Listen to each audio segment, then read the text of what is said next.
Assalamualaikum warahmatullahi wabarakatuh. Perkenalkan, nama saya Najmah Nabila Sobiha Aliandra dengan NPM 24 10.089. Di sini saya akan mempresentasikan artikel yang berjudul Konversi Hukum Adat dalam Sistem Hukum Sumber Daya Laut di Indonesia. Yang pertama adalah latar belakang.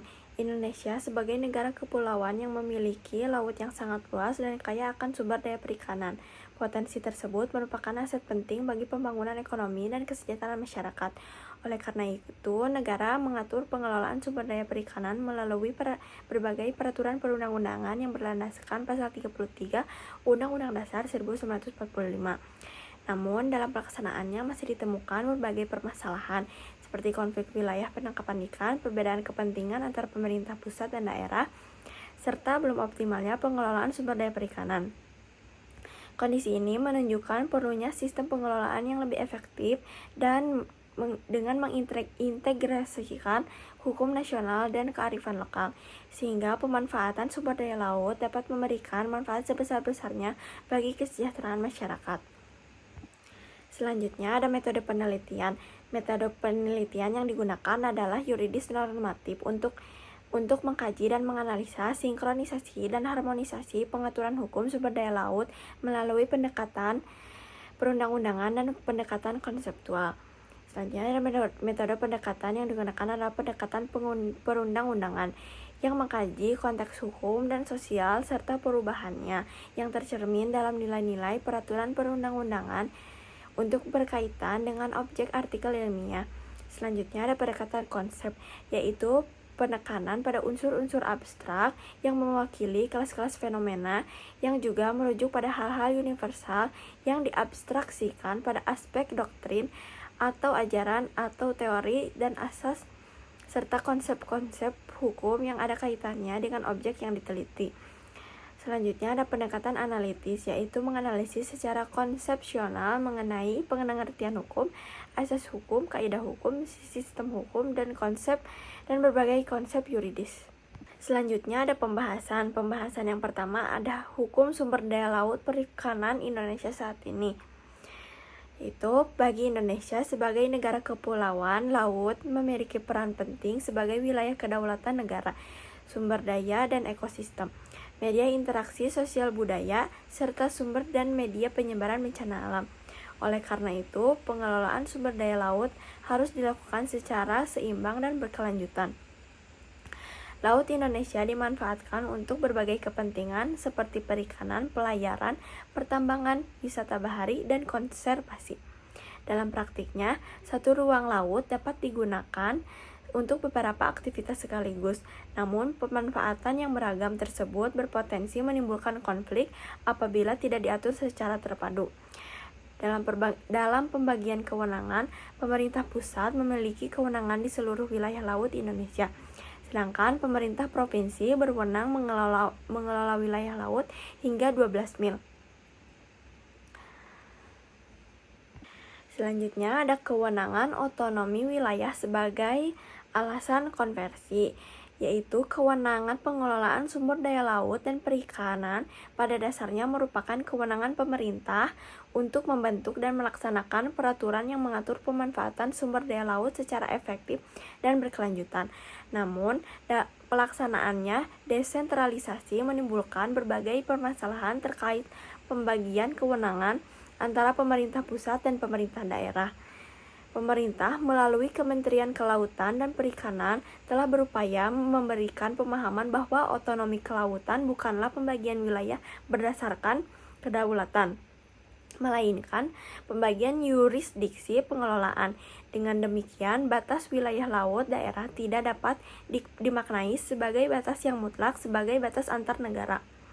Bagi masyarakat nelayan, aktivitas menangkap ikan lintas wilayah merupakan hal-hal yang biasa dilakukan karena keberadaan dan musim ikan yang berbeda-beda di setiap kawasan. Oleh karena itu, pembatasan yang terlalu ketat dapat menimbulkan konflik, sebagaimana pernah terjadi pada konflik antar nelayan di beberapa daerah yang menimbulkan kerugian besar, bahkan korban jiwa. Di sisi lain, pengaturan wilayah tangkap tetap diperlukan untuk menjaga kelestarian sumber daya perikanan dan melindungi nelayan kecil yang berpotensi di wilayah pesisir.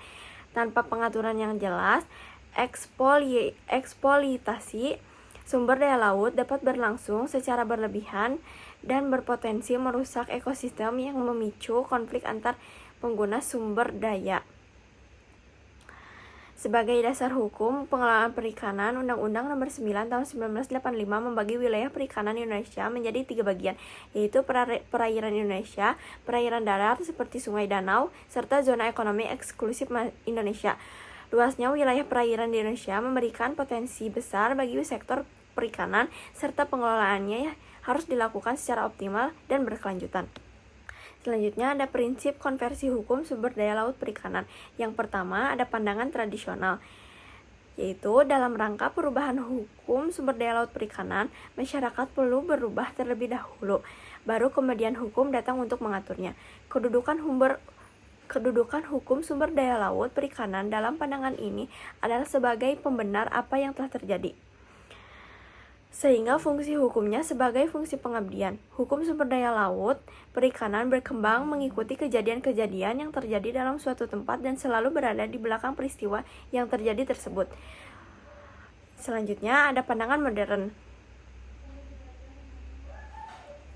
Hukum sumber daya laut perikanan harus mampu mengikuti bahkan mengantisipasi perkembangan yang terjadi dalam masyarakat. Oleh karena itu, hukum tidak hanya berfungsi sebagai pembenar terhadap peristiwa yang telah terjadi, tetapi juga harus hadir secara bersamaan, bahkan mendahului suatu peristiwa sebagai pedoman dan pengelolaan sumber daya laut perikanan. Dalam rangka pembaharuan dan pembangunan hukum sumber daya laut dan perikanan sosial, terdapat 3 dimensi penting yang harus dilaksanakan.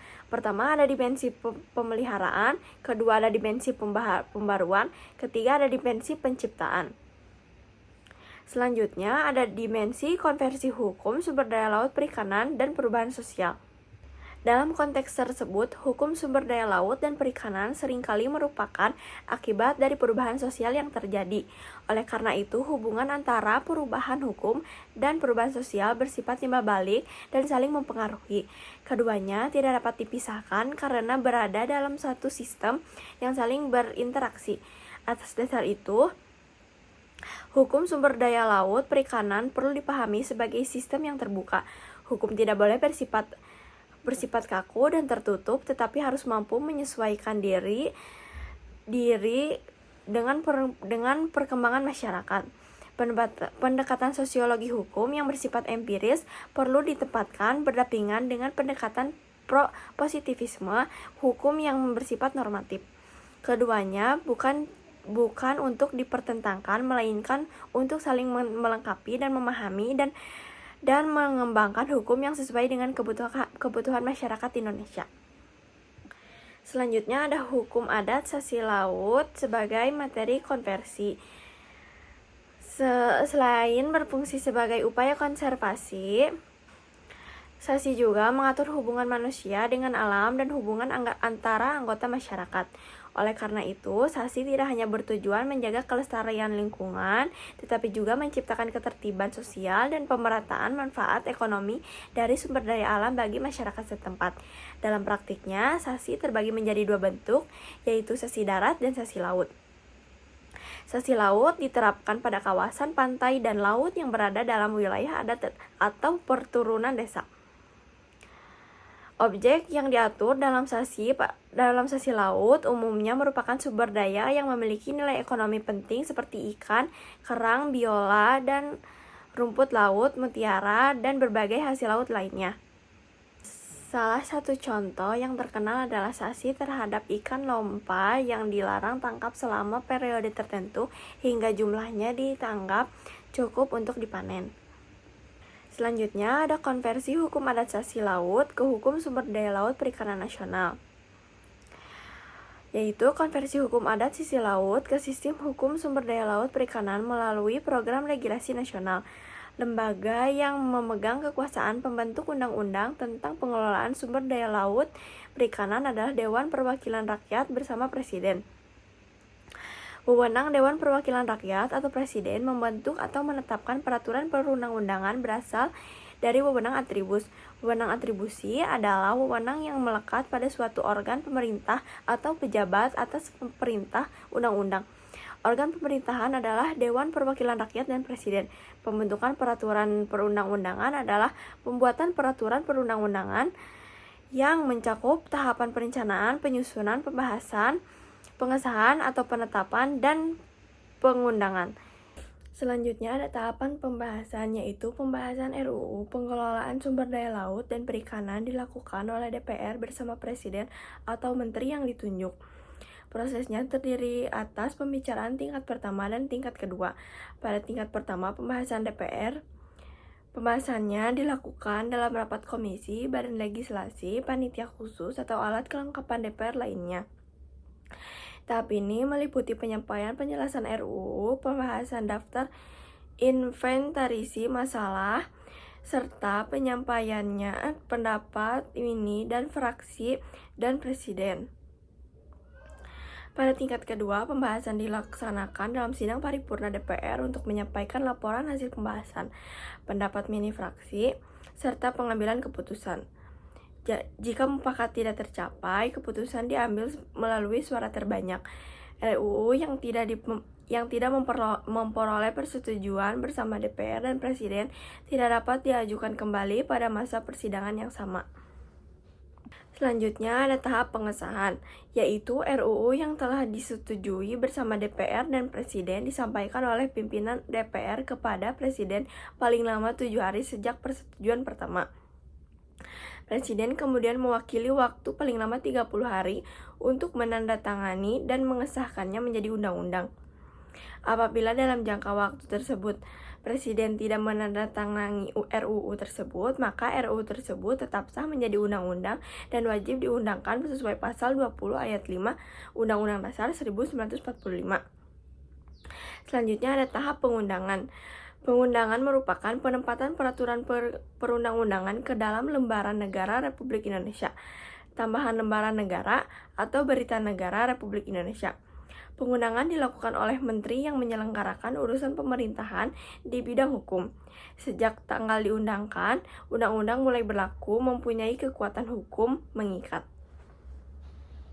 Selanjutnya ada tahap penyebarluasan, yaitu penyebarluasan adalah kegiatan menyampaikan informasi mengenai peraturan perundang-undangan kepada masyarakat melalui media elektronik maupun media cetak agar dapat diketahui, dipahami, dan dilaksanakan.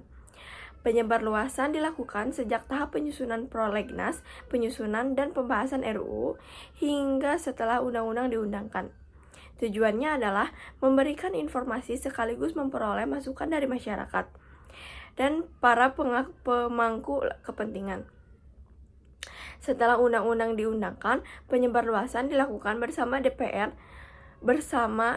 oleh DPR dan pemerintah agar peraturan dapat dipahami oleh seluruh lapisan masyarakat.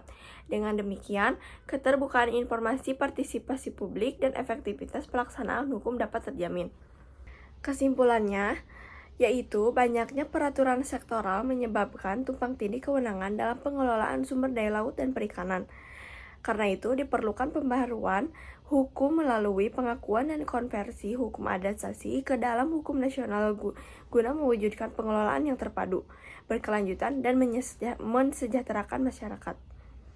Sekian presentasi dari saya, mohon maaf bila banyak kesalahan. Wassalamualaikum warahmatullahi wabarakatuh.